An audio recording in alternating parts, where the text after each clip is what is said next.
So many fun storylines for Bears Cowboys, a Matt Eberflus revenge game, a shootout incoming, and what looks like maybe a must win for both teams in week 3. A lot to get into on today's Crossover Thursday Locked On Bears, Locked On Cowboys podcast.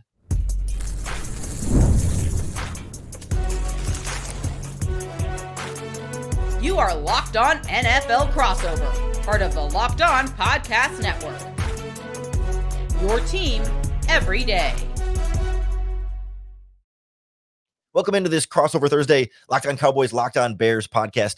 I'm Lorin Cox, host of Locked On Bears, alongside Marcus Mosher of Locked On Cowboys, previewing what should be a fun week 3 matchup that I think a lot of people aren't excited about either of these two teams, and yet something about that makes this matchup that much more exciting. Thank you for making Locked On Bears or Locked On Cowboys your first listen today. Crossover Thursday is presented by Prize Picks. Download the Prize Picks app today and use our promo code LOCKEDONNFL to get $50 in lineups after you play your first $5 lineups. We're going to go through the biggest storylines of this game, the top matchups, keys to victory, and game predictions. So, Marcus, I guess let's start here. We both know that these two defenses have been struggling, and it's been hard to get a stop from anybody.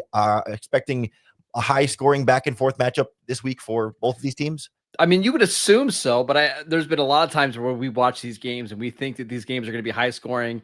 And then you get into like a 17-14 grinded out type of thing. But I mean, on paper, with both of these teams having injuries, the Bears with Jalen Johnson going on IR, the Cowboys without Deron Bland again this week. I mean, this sets up as a game where both of these teams want to lean on their playmakers. They both have outstanding wide receiver units.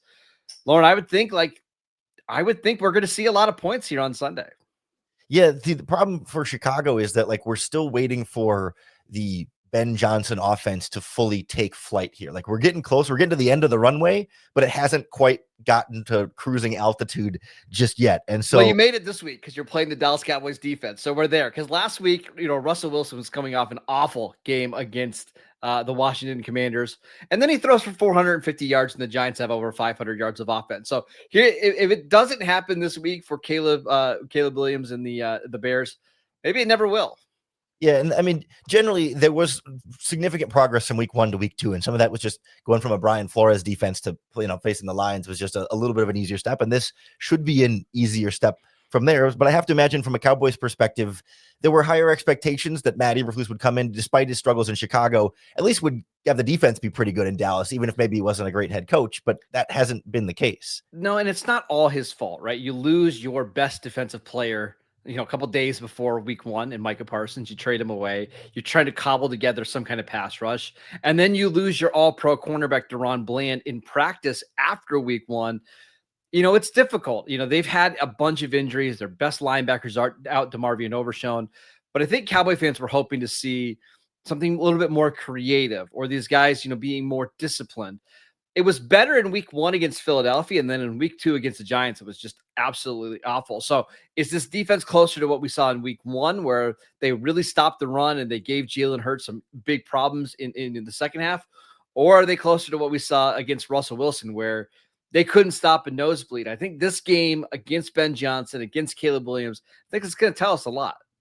Yeah, I think if Cowboys fans were expecting a lot of creativity from Matt Eberflus, maybe that wasn't the best expectation. Maybe you'll be a little underwhelmed, but discipline is something that is supposed to have been a part of his whole thing. He's got the hits principle, and they enforce on tape when guys aren't running hard, and that worked well at the beginning in Chicago, and then by the end it kind of fell a little flat and didn't feel like there was a lot of teeth behind some of that stuff. Well, you do see a more disciplined defense. They are much better against the run than they were last year. It's just now they're getting killed through the air. That's, again, not surprising when you don't have Micah Parsons, but I think people are anticipating, okay, hey, if the pass rush isn't there, we know Matt Eberflus is not a big blitzer, but maybe he'll start to send some more corner blitzes, or he'll start to send 6 guys.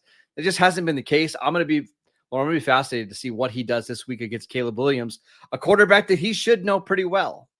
Yeah, on that same topic, Jadeveon Clowney brought in free agency. Expectations, I mean, is he ready to go full speed, full bore, or is it maybe more situational pass rush? What are you expecting there? I was really excited about the Jadeveon Clowney signing because he can still stop the run. He gives you a little bit of juice as a pass rusher. And then I saw that he's wearing number 42, and I'm just out. There's just no way you're going to be a good pass rusher wearing number 42. But no, in all seriousness, He's just a nice rotational player that gives them a little bit more size and a little bit more power. He's not Micah, but can he be part of a unit that's not awful? I think that's what the hope is. How much will we see him this week? I have my doubts it's going to be more than like 15 to 20 snaps. I think there's a chance that he doesn't even play, but the Cowboys need him. So I won't be surprised if he's on the field and we see him on a lot of key situations. Well, some similarities there for the Bears defense. I know a lot of Bears fans were upset to see Clowney go to the Cowboys and Preston Smith just signed with the Commanders. I think like the Bears also could use a boost to their pass rush, and they haven't made that kind of move yet. And maybe the jersey number thing is real for Grady Jarrett, who has struggled through 2 games wearing number 50 at defensive. Disgusting. Just awful. It's so wrong. And it's very clearly correlating to a drop-off in play for him. But the Bears are also looking for the pass rush to help when you got a bunch of injuries in the secondary and you haven't been able to cover anybody. And it does feel to me like both of these defenses are struggling in some similar ways. But Bears fans hope that Dennis Allen is more of a schematic upgrade over Matt Eberflus to try and give them the slightly less terrible defense. And Lorin, I want to ask you about Caleb Williams because he's been the talk, at least like the national talk of, hey, if he struggles again this week, we could see Tyson Bagent. I don't think that's the case, but what have you seen from Williams the first 2 weeks, and where do you think the arrow is pointing?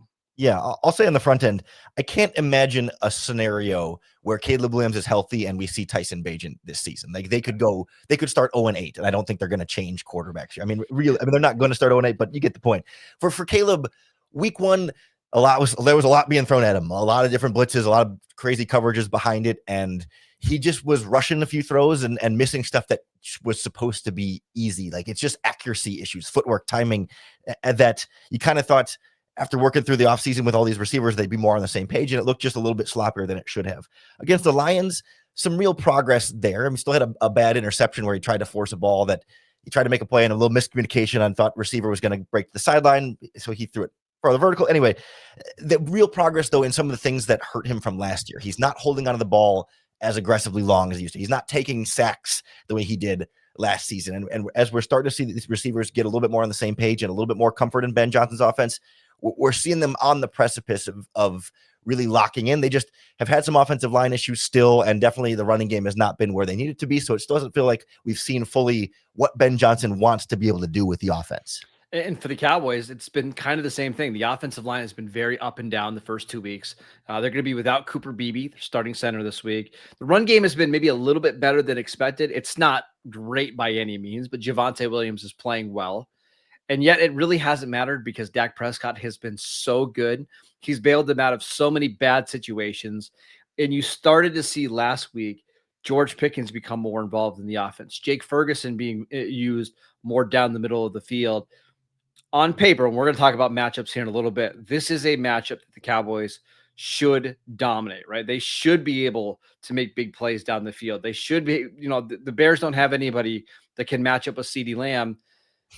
And yet we'll see. Dennis Allen is somebody who's given Dak problems before. We'll see what happens in this contest. Yeah, I think a lot of Bears fans are hoping like Dennis Allen figures something out. I think in the same way that Cowboys fans are hoping Matt Eberflus figures something out. But we'll take a closer look at some of those matchups that they are going to try and figure out to certainly stop the bleeding for their defense. And on the other side, get their offense rolling at a super high level as we continue our crossover Thursday Locked On Bears, Locked On Cowboys podcast. Mazda crafts cars for those who do more than simply move. Mazda delivers confidence with every ride, with more IIHS top safety pick awards than anyone else. You can feel the Japanese craftsmanship in every detail, from the metallic accents to available Napa leather upholstery. That you can make everyday drives feel like anything but, from smooth handling to intuitive controls.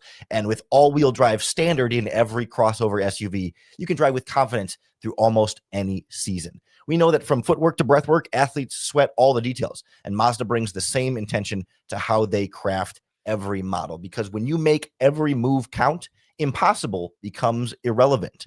Mazda, move and be moved.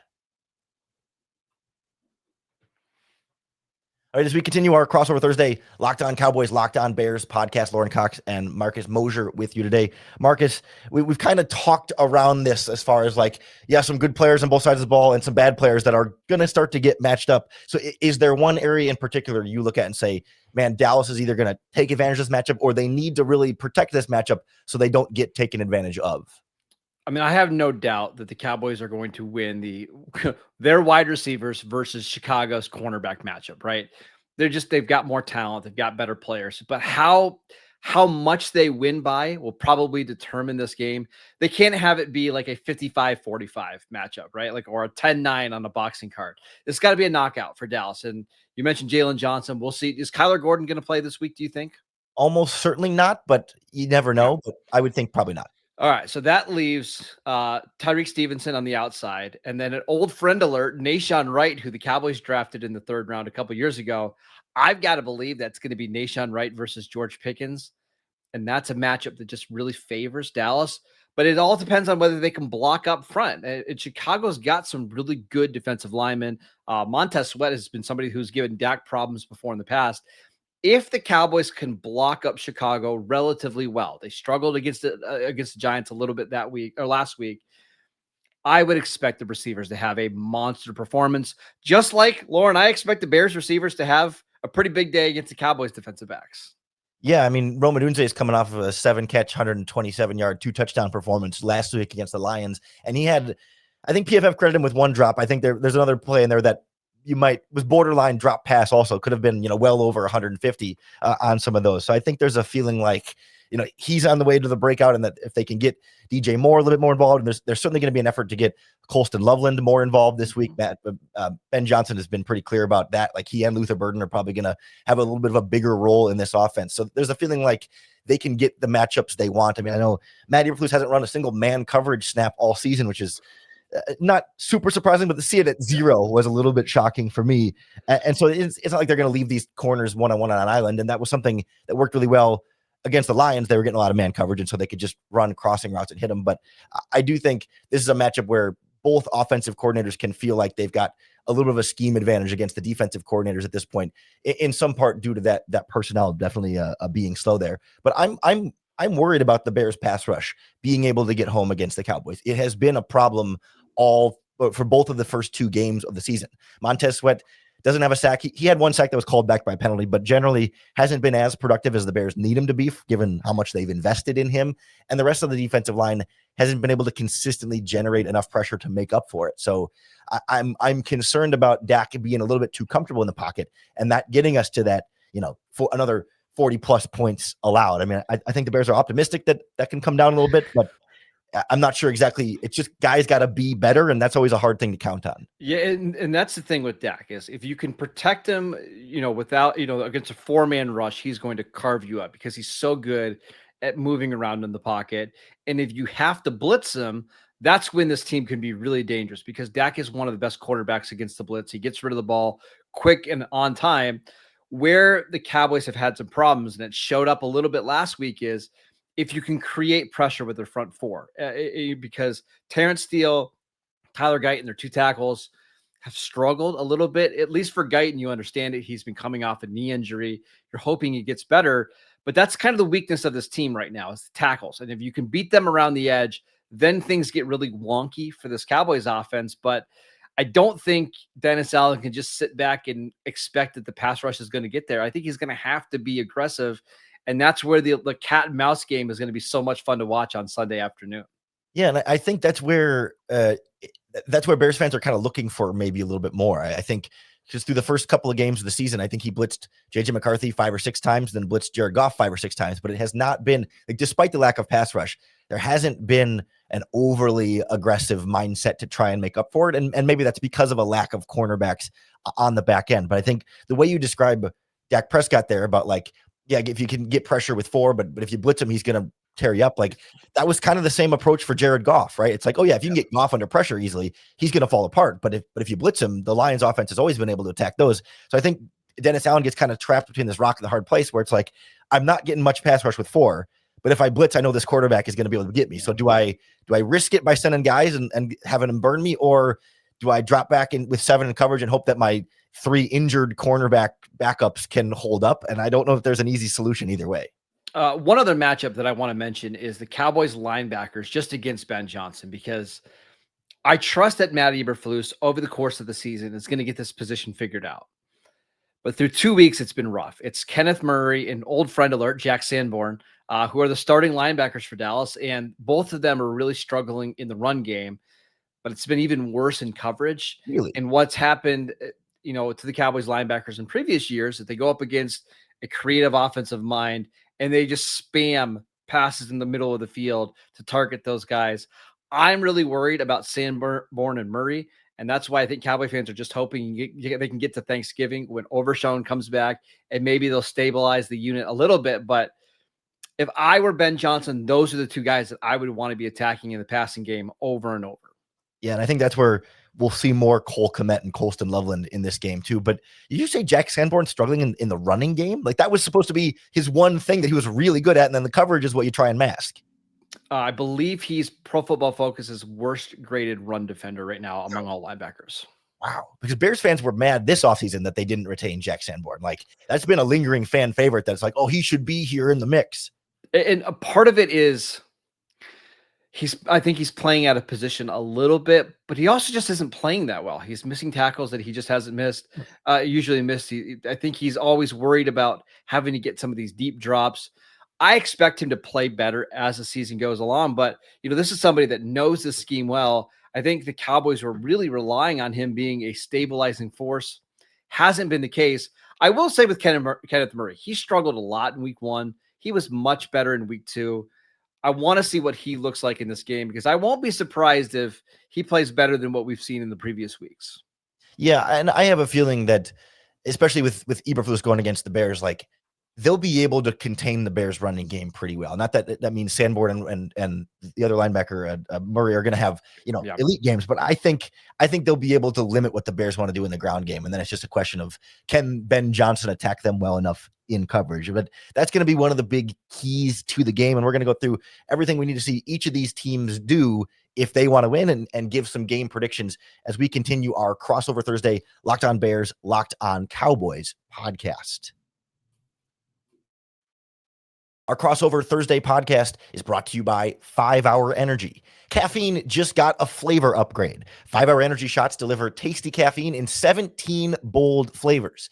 Each 2-ounce shot packs the caffeine of a premium 12-ounce cup of coffee, plus B vitamins and nutrients with 0 sugar and 0 crashes. The best part is how portable they are. Big taste, tiny shot. You can take it anywhere and get that boost when you need it. You don't need to carry around a thermos with hot liquid. It's small enough to slip into your pocket. Doesn't have to be a big extra accessory for you to carry. So you can always go find your favorite flavor, whether it's that early or that late morning drag or mid-afternoon. 5 Hour Energy there is here to boost you and get you through the day. So enough with boring, flavorless caffeine. It's time to give your caffeine a flavor upgrade with 5 Hour Energy shots. Get the favorites you love or be bold and try something new in-store and online at 5hourenergy.com. That's the number 5hourenergy.com or on Amazon today. Crossover podcast, Bears and Cowboys, is also brought to you by Prize Picks, the daily fantasy app where making the right call can actually pay off. See, we all make decisions every day, but on Prize Picks, being right means cashing in. With football back, Prize Picks is the simplest and fastest way to get in on the action. Just pick more or less on 2 to 6 player projections, and you can turn your takes into real prizes, all in less than 60 seconds.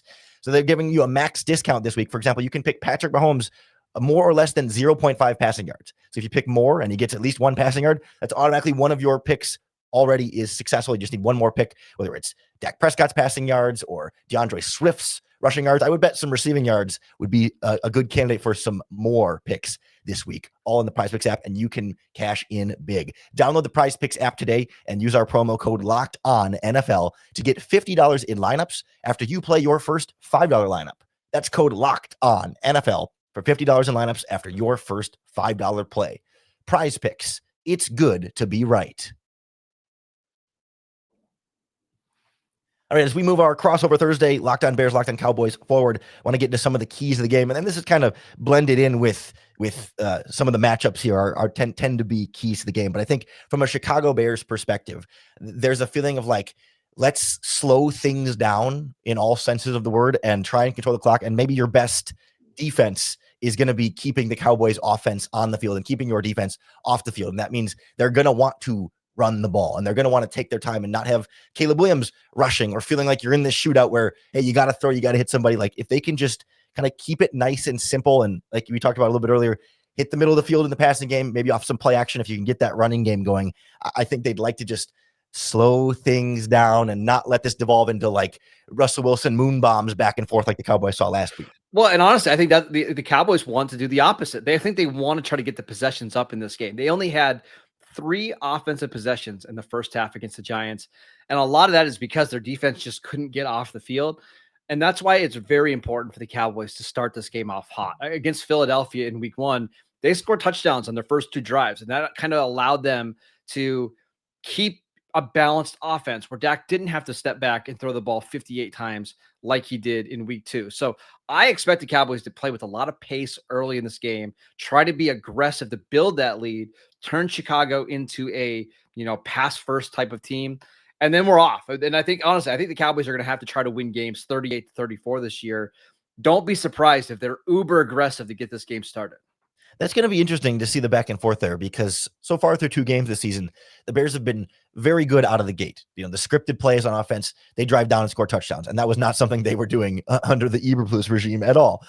And then like the whole first half, they've generally been able to hang in there. And then like the first game against the Vikings, obviously the fourth quarter is when everything fell apart. And against the Lions last week, it was really like right at the end of the half, they gave up a late touchdown and were kind of demoralized. And then coming in out of halftime, they were slow. And it's just been a struggle to like sustain that early success and energy. So I think that's going to be the key for the Bears. Like if the Cowboys come out aggressively, like, do you have an answer for it? And then can you maintain that? Or will the Cowboys aggressive defense in those moments wear you down to the point where then you don't have that answer to follow up?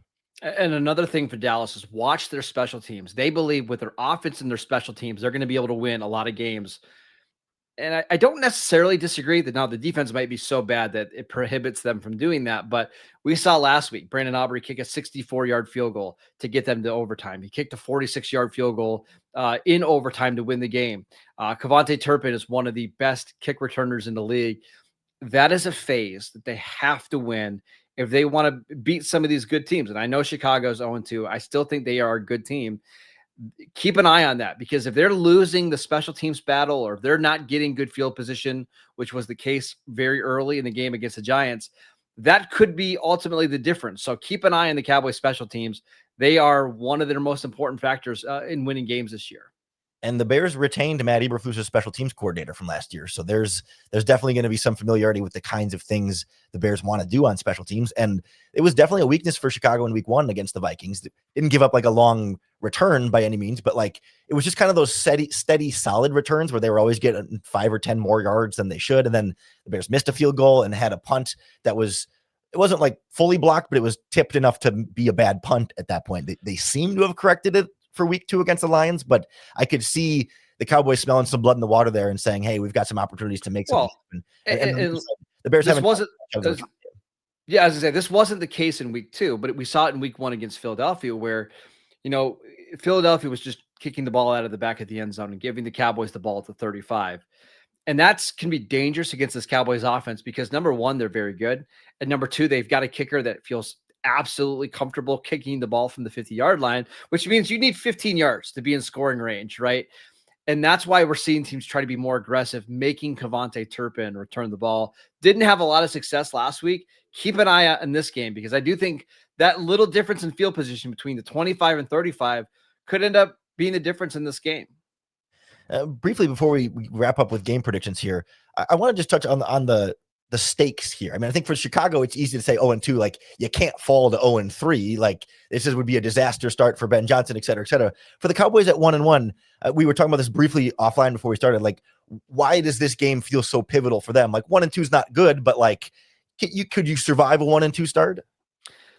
I mean, theoretically, yes, you could, but they play Green Bay in Dallas in week 4, and I think we all know what's going to be coming in that game, right?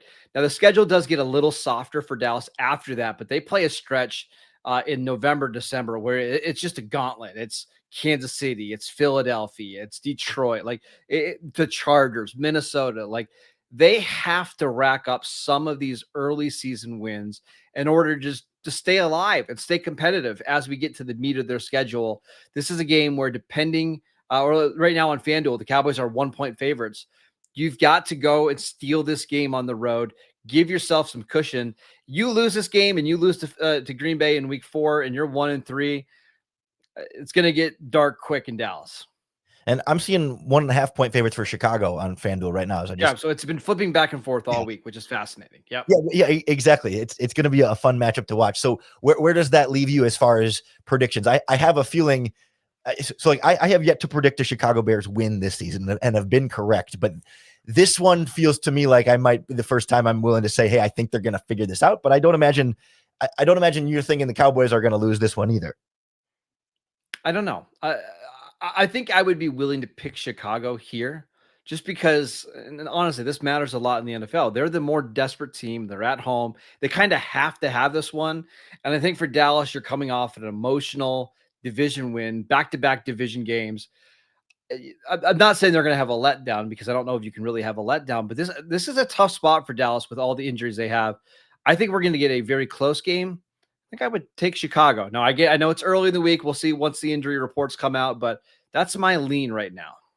Yeah, that's kind of where I am too. Like, I certainly don't think the Bears are going to come in and dominate by any means. Like the 1.5-point spread feels about right. Like it's going to come down to probably the last possession or so because they're going back and forth with a couple of late touchdowns in the fourth quarter where maybe Dallas leads with 5 minutes to go and then the Bears lead with 2.5 to go and then the Cowboys get the ball back with one more time. I think it's going to be that kind of down to the final possession type of game. And I don't trust either of these defenses to be the one to make a key stop. So maybe it's not at all.